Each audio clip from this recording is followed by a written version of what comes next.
Welcome back. तो चलिए अब हम ये देख लेते हैं कि हमने अपनी किसी भी विंडोज़ डिवाइस को माइक्रोसॉफ्ट इंट्यून एडमिन सेंटर से किस तरह से रिटायर करना होता है। तो उसके लिए अब हम जंप करते हैं अपने माइक्रोसॉफ्ट इंट्यून एडमिन सेंटर पे। जैसा कि आप देख सकते हैं इस वक्त हम अपने माइक्रोसॉफ्ट इंट्यून एडमिन सेंटर में आ चुके हैं। अगर यहाँ पर आने के बाद हम अपनी डिवाइसेस पर आएँ और यहाँ पर हम विंडोज़ में आ जाएं तो यहाँ पर आप देख सकते हैं हमारे पास मल्टीपल डिवाइसेस शो हो रही हैं। हम अपनी एक डिवाइस से लॉगिन करके उसके डिवाइस नेम चेक कर लेते हैं। तो उसके लिए हम अपने विंडोज़ 11 डिवाइस पर मूव करते हैं और विंडोज़ 11 डिवाइस पर आने के बाद हम यहाँ पर उसके कमांड प्रॉम्प्ट में आ जाते हैं और यहाँ पर हम बेसिकली होस्ट नेम टाइप करके उसका होस्ट नेम चेक कर लेते हैं। तो आप ये देख सकते हैं ये L3C से ये एंड हो रहा है। हम वापस अपने माइक्रोसॉफ्ट इंट्यून एडमिन सेंटर में आते हैं और यहाँ पर हम देखते हैं तो सेकंड डिवाइस जो हमारी वो L3C के साथ एंड हो रही है। इस पर हम क्लिक करेंगे और यहाँ पे आपके पास टॉप पे फर्स्ट जो ऑप्शन आ रही है वो रिटायर की आ रही है। अगर हम इसको रिटायर पे क्लिक करेंगे तो यहाँ पर ये एक मैसेज हमें प्रॉम्प्ट कर रहा है और अगर हम देखें तो ये बेसिकली बता रहा है कि अगर हम इस डिवाइस को यहाँ से रिटायर करेंगे तो वो बेसिकली आपके यहाँ से जो कंपनी डाटा है उसको बेसिकली रिमूव करेगी।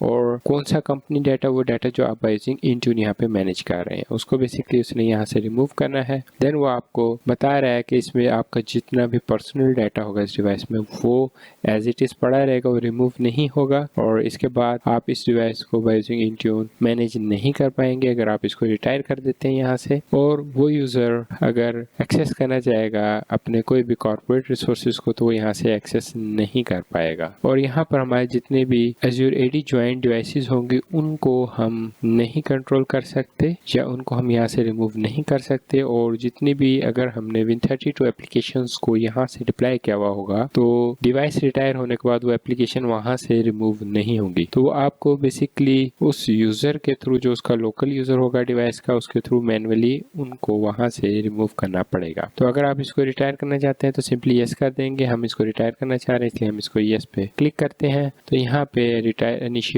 हो चुका है और उसके बाद हम बेसिकली इसको सिंक करवा देते हैं ताकि ये माइक्रोसॉफ्ट इंट्यून एडमिन सेंटर से तमाम अपडेट्स ले ले और उसको हम यस कर देंगे। और वापस हम अपनी डिवाइस पर आते हैं। यहाँ पर ये थोड़ा सा टाइम लेता है तो उस वक्त तक हमें इसका वेट करना पड़ेगा। उसके बाद वो यहाँ से आपकी जितनी भी एप्लीकेशंस हैं और कंपनी डाटा है फर्स्ट ऑफ ऑल वो तमाम यहाँ से रिमूव करेगा और वो रिमूव करने के बाद आपकी इस डिवाइस को रीस्टार्ट कर देगा। तब तक हम यहाँ पर इसका वेट करते हैं। अब हम अपनी इस डिवाइस को एक बार रिस्टार्ट कर देते हैं। हमारी ये डिवाइस रिस्टार्ट हो रही है, तब तक हम वेट करते हैं। जैसे कि आप देख सकते हैं इस पर बेसिकली हमारे लोकल यूजर से इसको लॉगिन कर रहा है और वो कह रहा है कि आप इसका पासवर्ड सेटअप कर लें। इसको हम ओके पे क्लिक करेंगे और जो भी आपने इसका न्यू पासवर्ड सेटअप करना है वो कर लें। और यहाँ पे हम इसका ओल्ड पासवर्ड देना होता है। इसको बगैर किसी पासवर्ड के सबमिट कर रहा हूँ और हम इसको ओके कर देंगे। तो अब ये बेसिकली हमारे लोकल यूजर के साथ यहाँ पर हमें ये डिवाइस लॉगिन करके दे देगा। और सिमिलर अगर यहाँ पर हम अपने माइक्रोसॉफ्ट इंट्यून एडमिन सेंटर पर आए तो यहाँ पे आप देख सकते हैं सिवाय डिलीट के तमाम ऑप्शंस ग्रेड आउट हो चुकी हैं।